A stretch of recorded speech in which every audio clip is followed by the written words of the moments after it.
O Chico não é papa, é um infiltrado. 30 de junho de 2024, 19 graus, O Papa, Eu não sou casa teólogo, do né? Não, Arnaldo. mas Eu você vê sou, essa semana eu o sou, Papa Não é abraçando papa. um cara de Israel e um palestino? Eita, esse assunto é bem complicado. Mas, como eu disse pra você, Borracha, eu falo a verdade, doa quem doer, mesmo que doa em mim. Eu não acredito que o Bergoglio é papa. Como assim? Ele é um agente infiltrado ali? Ele é um agente infiltrado, fantasiado de papa. Em que sentido você acha que ele não é? Pelo seguinte, vamos supor que eu apareça aqui no seu podcast vestido com uma roupa de papa, Sim. com uma mitra de papa, com um cetro de papa. Eu sou papa? Não. Não, eu sou um maluco fantasiado de papa, ou coisa pior, um agente infiltrado. Então o fato dele se dizer papa não significa que ele é papa. Porque para uma pessoa ser papa, ela tem que cumprir algumas condições. Primeiro, ele tem que ser homem. Todo papa é homem. Ele tem que ser ordenado padre. Então, um leigo não pode ser papa, ele tem que ser um sacerdote da igreja. Ele tem que ser bispo de Roma e ele tem que ser católico. Não existe papa que não seja católico. Sim. Mas existem alguns pecados que te fazem ser expulso da igreja, que é a excomunhão. Quando a pessoa está excomungada, mesmo que ela seja batizada, ela não está pertencendo ao corpo dos católicos. Então, quais são esses pecados que te excluem do corpo místico da igreja? É a heresia formal, a apostasia e o cisma. Então, o cara roubou a própria família para cheirar droga num bordel. Ele está expulso da igreja? Não, ele está em pecado mortal, mas ele não está expulso da igreja. Ele é um católico altamente pecador. Mas quando o sujeito está em heresia formal e ele professa algo diferente do que a igreja ensina, ele não é católico. Ele é outra coisa. E não dá para um não católico ser papa. Não dá para um sujeito que não é militar ser o comandante do exército. Ele tem que ser um militar do exército. Então, quando o Bergoglio professa heresias formais, significa que, primeiro, que ele não poderia ser papa, e segundo, mesmo se ele fosse, ele perderia imediatamente o vínculo espiritual do cargo. Porque o papa, necessariamente, essa função de papa, ele não é só uma função humana. Não é como alguém ser nomeado pároco, por exemplo. Né? Um pároco é alguém que é nomeado para administrar uma paróquia. Isso é uma função humana. Mas a autoridade de papa não é algo simplesmente humano. É uma autoridade conferida por Deus para que ele guie a igreja, preservando o tesouro da fé e guiando os fiéis na verdade da doutrina. Para isso, Deus confere ao papa a infalibilidade em assuntos de fé e de moral. Ele é o sucessor de Pedro, ele tem o primado petrino. Um herege formal não pode ser papa. E se ele comete uma heresia formal, isso é a prova de que ele não é papa. O Bergoglio cometeu várias heresias formais. Ele já defendeu o socialismo, que é condenado pela igreja. Ele já defendeu que todas as religiões salvam e são igualmente virtuosas. Ele já defendeu que todos somos Cristos, o que não é verdade, só Cristo é Cristo. Ele quis abolir a pena de morte, que é um dogma da Igreja Católica também. Ele já defendeu que a pessoa pode se salvar sem professar a doutrina simplesmente por fazer boas ações, que é salvação pelas obras sem fé, isso não existe. E não? Não existe salvação só pela fé, mas também não existe salvação só pelas obras. O que existe é fé e obras. A fé sem obras é morta e as obras sem fé são vazias. Ontem a gente estava falando sobre isso. Jesus salvou o ladrão da cruz ali que não tinha nem fé nem obra. Ele tinha fé e tinha obra. Que obra que ele tinha de roubar? Então, ele roubou a vida inteira, votou no Lula, a desgraça toda. Em momento nenhum ele se arrependeu. Aí ele se arrependeu. Não se arrependeu. Ele ainda fala na Bíblia, fala assim, ó, Jesus, você não devia estar aqui. A gente roubou. A gente é ladrão. Me leva com você. Aí ele falou assim, não, você vai estar comigo lá hoje. Não, então, aí quando ele falou que ele merecia a pena de cruz, ele se arrependeu. Porque o outro ladrão, o Gesmas, que era o ladrão mau, ele falou, se você é Deus, nos tire todos daqui. Quer dizer, ele não se arrependeu, ele achou que mesmo sendo ladrão, ele tinha o direito de sair da cruz. Já o bom ladrão falou, não, bandido bom é morto, eu sou ladrão, eu mereço morrer na cruz. Ele se arrependeu e aceitou a pena, aceitou uma punição excruciante. Aí, além dessa obra de se Você arrepender... acha que falar eu sou um ladrão é um arrependimento? É uma obra de arrependimento. Eu sou um ladrão e mereço estar aqui é um arrependimento? É um ato, portanto, uma obra de humildade, de reconhecimento da própria fraqueza moral. Se o Lula amanhã falasse, eu roubei e mereço estar aqui, ele se arrependeu? Se o Lula chegasse num pronunciamento e falasse: pessoal, eu sou metaleiro, eu sou ladrão, eu cometi isso e aquilo, eu merecia estar preso, eu nunca deveria ter sido solto e eu peço a Jesus que me perdoe. Não, opa, você falou, peça a Jesus que me perdoe. Aí você tá pedindo perdão. Obra e fé. Aí você tá pedindo perdão. Não, ele tá pedindo... O bandido da cruz não pediu perdão pra Jesus. Não, ele aceitou a pena temporal. Ele aceitou a cruz. Mas ele pediu que Deus perdoasse ele da pena eterna, da pena espiritual.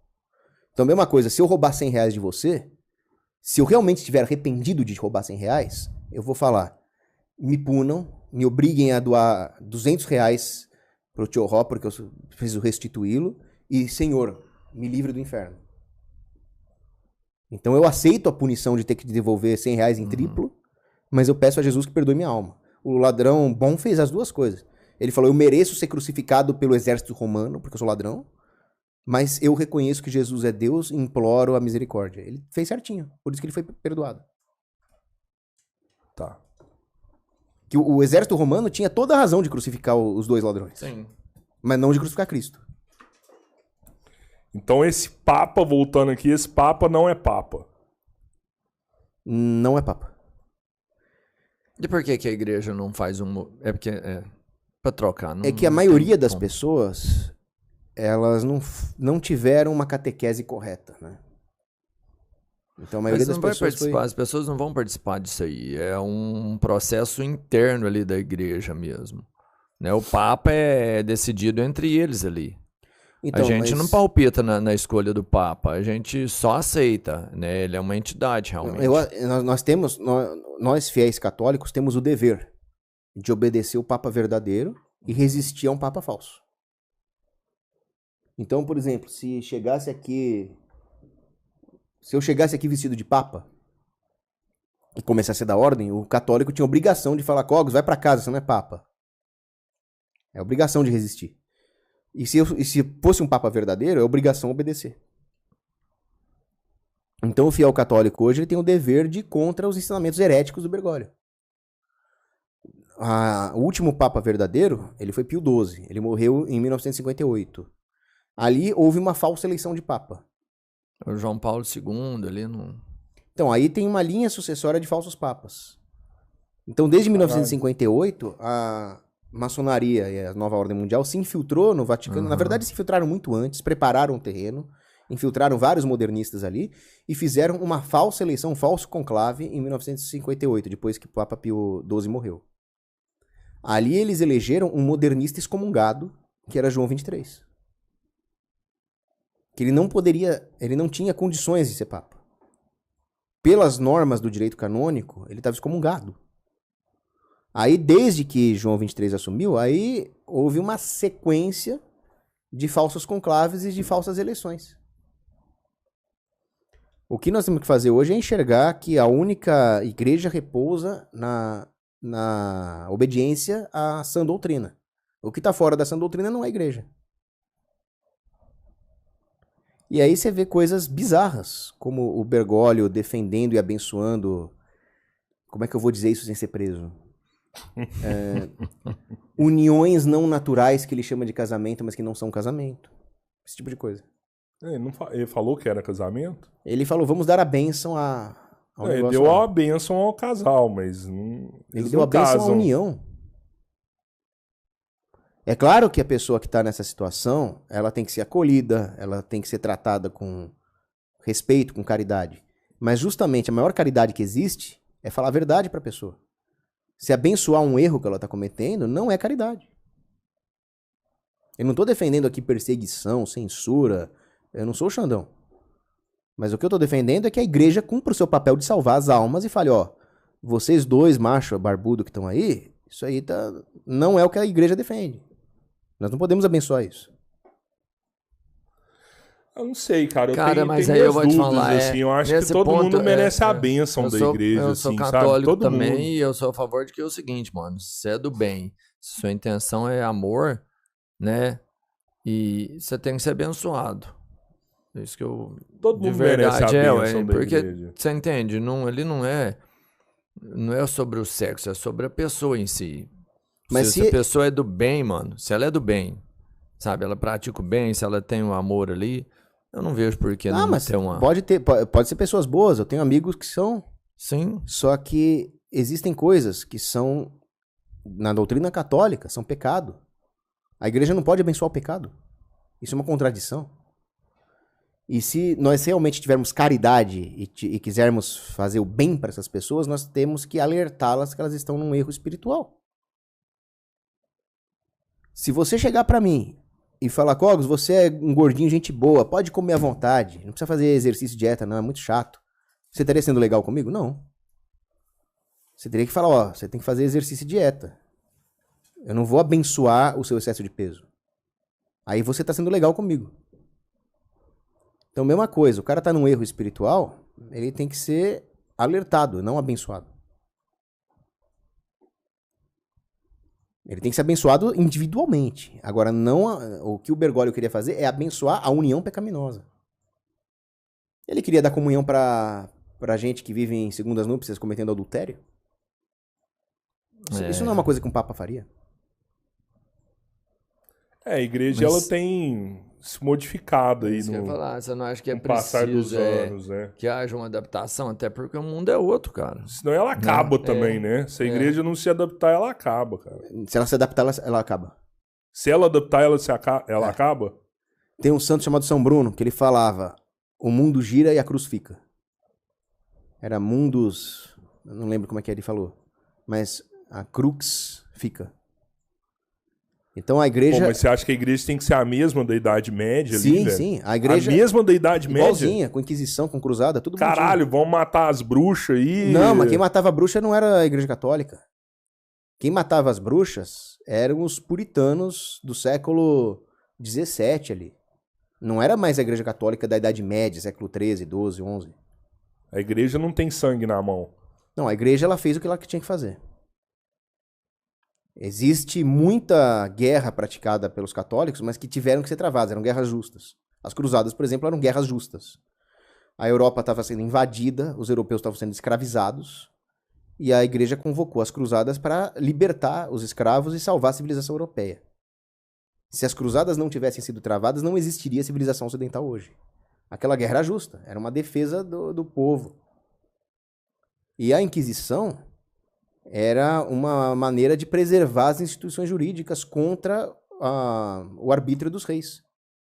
Porque os reis faziam ordalha, por exemplo. Eles chegavam, não fui com a tua cara, eu vou te desafiar para um combate. Eu vou te julgar, eles faziam julgamentos supersticiosos, assim, vou queimar tua mão, se a tua mão melhorar é porque você é inocente, você não é culpado. Aí o outro rei acusava o príncipe vizinho de heresia só para tomar as terras dele. A Inquisição, que significa investigação, inquirir, foi um ordenamento jurídico que a igreja criou para restaurar o direito processual, a ampla defesa. Era o contrário de julgamentos arbitrários. O Adrilles Jorge, por exemplo, ele fala que o STF é o Superior Tribunal Inquisitorial. Eu falo, Deus que eu gostaria que fosse, em nome de Deus eu queria que fosse inquisitorial, mas ele não é. Ele é arbitrário, ele é totalitário, ele é autoritário. A Inquisição, essa sim defendia o direito processual. A Inquisição tinha ampla. E a Inquisição, ela não tinha como objetivo sair matando os hereges. O principal objetivo da Inquisição era a conversão dos hereges. Se o sujeito fosse obstinado, fraudulento e começasse realmente a pregar revolução e desordem, como último recurso, a Inquisição entregava o sujeito para o poder temporal dos reis e os reis passavam o cara na fogueira.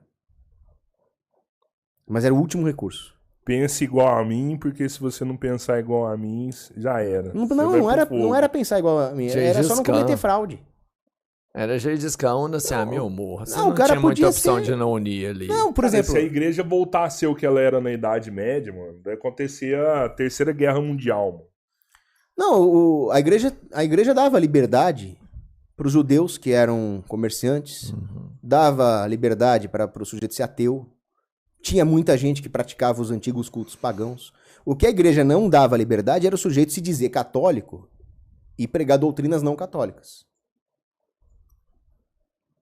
Então, o que é isso? Isso é uma fraude espiritual. Aí não. Então, ou o cara é católico ou o cara não é católico. Pode não ser católico. Agora, o cara se dizer católico e pregar falsas doutrinas, a igreja não deixava mesmo. E você acha que a religião católica é a única que salva? Sim. Quem não for católico tá condenado. Não é que quem não for católico está condenado. Você vê, por exemplo, um índio pré-colombiano, ele pode ser salvo se ele seguisse a lei natural, por exemplo, né? Ou uma pessoa que não é católica, pode ser que ela se converta no último momento. Não dá para afirmar nada, só Deus vai dizer se a pessoa foi salva ou não. O que nós podemos afirmar é que a única religião capaz de salvar mesmo é a Igreja Católica. O sujeito que não é católico morre e vai ser salvo, ele vai ser salvo porque ele se converteu no último segundo de vida, ou por mérito da própria Igreja Católica. Caralho. Mas e o cara que tem, vamos pensar, ele não é da Igreja Católica, mas ele tem atos, ele pratica a bondade e ele tem fé. Então, é possível que Deus conceda a ele no último minuto de vida a graça de aceitar a verdadeira fé. Porque ele não seguiu a doutrina, mas ele acreditou. Então, ele teve fé e ele teve ações, né, que são compatíveis com a doutrina, mesmo não sendo um cara que leu a Bíblia, por exemplo. Então, aí não dá pra saber. Não tem como saber. O que eu te garanto é que o caminho que vai te garantir a salvação é seguir a fé católica. Se a pessoa não seguir, ela vai depender de uma misericórdia especial de Deus. Eu não arriscaria. Mas também não posso afirmar, eu também não posso me colocar no lugar de Deus e falar, você está condenado. Não vou fazer isso. Você é um templário. O meu pai, por exemplo, é uma das melhores pessoas que eu conheço. E ele é uma mistura de judeu com espinosista, sabe? Ele é um judeu que não segue a risco o judaísmo, ele acredita mais naquela coisa do Deus de Spinoza, que Einstein falava, que tudo de alguma forma faz parte de um único Deus, né?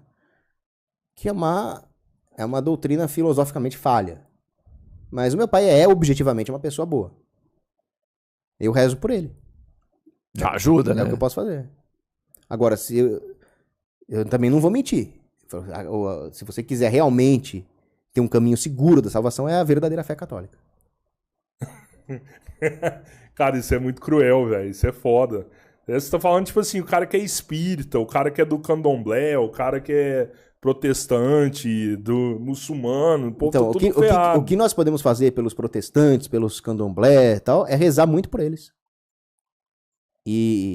Pra Deus ter misericórdia. E tentar ser boas pessoas para mostrar um exemplo para eles, né? Para atraí-los. Né? É um infiltrado. 30 de junho de 2024, 19 graus, casa do Arnaldo.